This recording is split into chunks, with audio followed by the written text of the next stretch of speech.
नमस्कार, मैं हूं दीपक द्विवेदी। आप देख रहे हैं मोर इंडिया न्यूज़। मोर इंडिया न्यूज़ में आपका स्वागत है। हम फिर से मौजूद है जनता के बीच में। जनता से जानेंगे कि जो महिला आरक्षण का बिल पास हुआ है, लोकसभा राज्यसभा दोनों जगह से पास हो गया, जिसमें सारे बहुमत मिली है। सिर्फ 2 ऐसी वोट थी जो असादुद्दीन ओवैसी और उनके पार्टी के सांसद ने वोट नहीं किया। उसके बाद भी संसद में पास होने के बाद भी राहुल गांधी हो या फिर विपक्ष के जितने भी लोग हैं, वो आरोप लगा रहे हैं कि इसमें ये ऐड होना चाहिए, ओबीसी के लिए अलग बनना चाहिए, मुस्लिम के लिए अलग बनना चाहिए, SC ST के लिए अलग बनना चाहिए। ओवैसी का बयान सीधा सीधा मुस्लिम के लिए आता है। हम जनता से पूछेंगे क्या इस मुद्दे से कितना लोग खुश हैं, क्या उनको ये मुद्दा सही लगता है, क्या इस मुद्दे से बदलाव होने वाला है नहीं। इन सारे मुद्दों पर, इन सारे प्रश्नों पर प्रश्न करेंगे। सर, आपने देखा कि महिला आरक्षण का जो बिल था वो लोकसभा में पास हो गया, फिर राज्यसभा में पास हो गया, उसके बाद भी विपक्ष उस पर सवाल करे जा रहा है, कैसे देखते हैं? और ये महिला आरक्षण बिल पहले भी 2 बार लेके आया गया था। उसमें भी एक इश्यूज था ओबीसी फैक्टर, और इस बार भी वही फैक्टर है, ओबीसी फैक्टर, जिसकी वजह से इसमें विपक्ष को लामबंद होना पड़ा इसके खिलाफ। क्या महिला, जो कि महिलाएं हैं, महिलाओं को आरक्षण पहली बात मिल रहा है, पहली बात समानता से, जो हमारी जो पहले देश की सबसे पहले राज्यपाल बनी थी सरोजिनी नायडू, जो कि एक महिला थी, उन्होंने बोला था कि हमें आरक्षण नहीं चाहिए, हम समानता में आएंगे। फिर समानता के बाद आरक्षण आ रहा है, जिसमें 33% आरक्षण मिल रहा है, जो कि अभी नहीं चालू हो रहा लेकिन होगा। तो उस आरक्षण के बावजूद लोग ये मान रहे हैं कि ओबीसी के लिए अलग, SC ST के लिए अलग, मुस्लिम के लिए अलग। ये कैसे देखते हैं? देखिए, जिस तरीके से देश जब आज़ाद हुआ था उस समय जो परिस्थिति का डिमांड था आर्थिक असमानता, और उस आर्थिक असमानता को ख़त्म करने के लिए आरक्षण दिया गया था। जो भी तत्कालिक जो भी दिया गया था एज पर सिचुएशन तब दिया गया था, तो उसी चीज़ को भी आगे बढ़ाने की बात हो रही है। ठीक है। आपने सुना कि आपके साथ में ही भाई साहब बता रहे हैं कि महिला आरक्षण बिल जो है, जो पहले भी आ चुका था, उसमें ओबीसी का फैक्टर था। पहले जब आज़ादी के बाद आया था तो आज़ादी के बाद में बहुत सारे मुद्दे थे। अब आपको कैसा लग रहा है ये मुद्दा जो आया महिलाओं के लिए कितना सही है, आप ये बताइए? देखिए, मैं इसमें नहीं जाता किसने क्या बोला क्या कहा, क्यों हम किसी के बीच में, और हम किसी के विरुद्ध बोलना नहीं चाहते। हमारा स्वतंत्र रूप से है। हम तो ये कहना चाहते अगर पहले अगर ये चीज़ें आई हुई थी तो पास क्यों नहीं हुई? जो इतने सालों से 27 साल से जो ये पेंडिंग पड़ा रहा वो पास क्यों नहीं हुआ? उसका क्या कारण था? जो वहाँ से पास हो गया लोकसभा तो राज्यसभा में रुक गया, राज्यसभा हुआ तो लोकसभा में अटक गया। तो ये सब एक बहानेबाजी और एक नुक्ताचीनी है। मैं तो साफ कहना चाहता हूँ, काम वो होता है जो हाथों हाथ काम खत्म हो जाए, क्योंकि उसके आगे जो कार्यशैली है वो भी तो आगे बढ़ती है ना, उसमें भी तो समय चाहिए।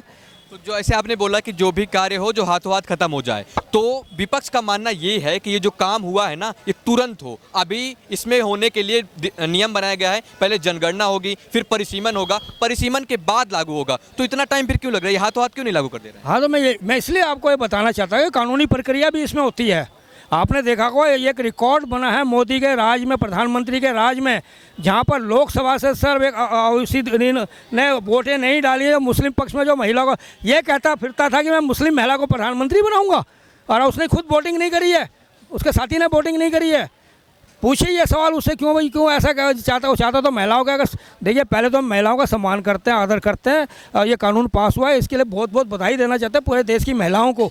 मैं ये कहना चाहता हूँ कि आप जो ये चीज़ हो रही है ना, विपक्ष अब ये राग गा रहा है, जो मेंढक की तरह टटर कर रहा है। अब देखिए, कोई इसको रोक नहीं सकता। अब राष्ट्रपति साइन करेगा, राष्ट्रपति को लोग को उसमें कानून में जाएगा, कोर्ट में जाएगा, कोर्ट से उसके न्याय कानून पद्धति में समय तो लगेगा थोड़ा, पर आने वाले भविष्य में जो आज 10-15 साल की लड़कियां हैं, तो जब 25-20 साल की होंगी तो उनको बहुत सा बेनिफिट होगा, उनको बहुत बेनिफिट होगा आने वाला। पहले मैं एक प्रश्न लेता हूँ। आपने, भाई साहब ने बोला कि जो मुद्दा है असादुद्दीन ओवैसी, उसका समर्थन नहीं कर रहे हैं। असादुद्दीन ओवैसी कह रहे थे कि वो उनकी पार्टी के सांसद और वो दोनों ने समर्थन नहीं किया। क्या लगता है सर का कहना है, क्या वो प्रधानमंत्री बनाने की बात कर रहे थे और आप समर्थन नहीं कर रहे हैं? क्या उनको महिलाओं को अपनी पार्टी से नहीं लाना आगे? सीधी सी बात, वो समर्थन क्या कर रहा था नहीं कर रहा था मैं इस पर नहीं जाऊँगा, लेकिन जब उसको कहीं इसमें रखा नहीं गया तो समर्थन क्यों कर रहा है? सीधी सी बात नहीं रखा गया संसद में के अंदर, तो वो भी था ना, संसद में है, लेकिन उसको आप आरक्षण नहीं दे रहे हैं।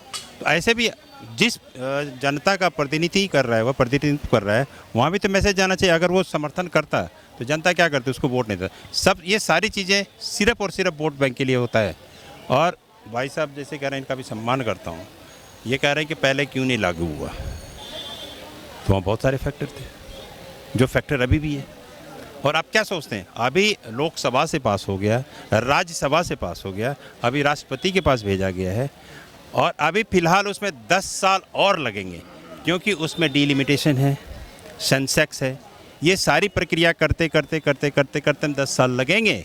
ये महिला आरक्षण को जो करंट में होना चाहिए था, मोदी जी ने 10 साल के लिए रोक लगा दिया। रोक लगा दिया। अच्छा, तो प्रश्न आपने कहा तो ये था कि हमने ऐसा है, मैं कोई भविष्यवक्ता नहीं हूँ ना भविष्य कर सकता हूँ। मैं कैसे कहता हूँ 10 साल बाद तक होगा, मैंने कौन सी ऐसी कैलकुलेशन कर लिया, मैं कौन सा वैज्ञानिक बन गया। वो हो सकता है कि 10 दिनों के अंदर हो जाए काम।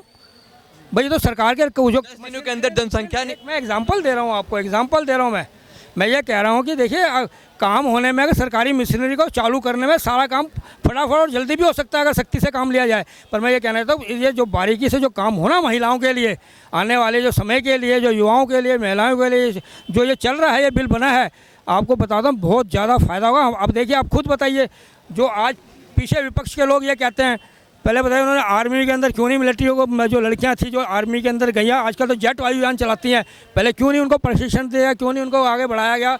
आज तीनों फौजों के अंदर महिलाएं हैं, क्यों और किस लिए हैं, किस वजह से हैं, ये भी तो सोचना चाहिए। उनके टाइम पे क्यों नहीं उनको ये चीज़ का मिला, वर्क नहीं उनको मिला। उनको क्या महिलाएं किसी से कम है?